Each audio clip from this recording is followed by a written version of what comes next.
صباح الخير عليكم. غادي نعاود لكم واحد القصه وقعت لواحد البنيته توفات مسكينه في ظروف غامضه. الله يجازيكم بخير، سمعوا لهاد القصه مزيان باش ما بغيناهاش تعاود. هذا واحد السيد هو ومرته كراو فيلا عبر الانترنت، يعني واحد الشركه كتكري الديور في المدن. منين كراو داك الفيلا مشاو ليها فعلا، ضربوا النهار الاول النهار الثاني وقعات لهم هاد الكارثه هذه وتوفات البنت ديالهم. كيفاش؟ هاد البنيته خدات مخدر صعيب بزاف، مخدر سميتو الفونطالين كما كتشوفوا في التصاور. هذا المخدر الصيني هذا، وهذا اخطر من الكوكايين 100 مره.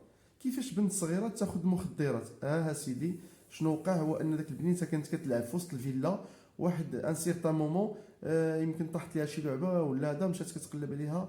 المهم لقات داك الحبه ديال الفونطالين ديال هذا المخدر وخشاتها في فمها. راكم عارفين الاطفال الصغار اي حاجه كيخشيوها في فمهم.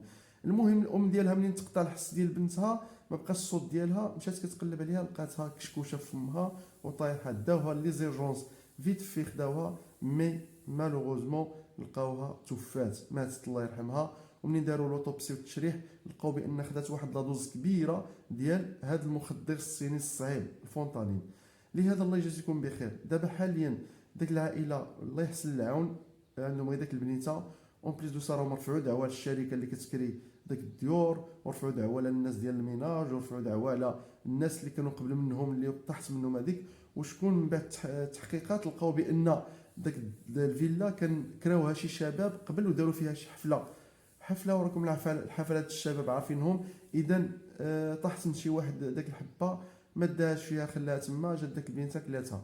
ردوا البال ملي تكريو شي ديور ضروري ديروا من النظافه والونتروتيان، واخا تعاودوا نتوما واخا هما يديروا حتى نتوما عاودوا وقلبوا مزيان قبل ما تسكنوا. اون بليس دو سا ردوا البال لوليداتكم، راه اي حاجه ممكن ياخذوها واي حاجه ممكن يدوها لفمهم. والله يجيب السلامه لوليداتنا، والسلام عليكم.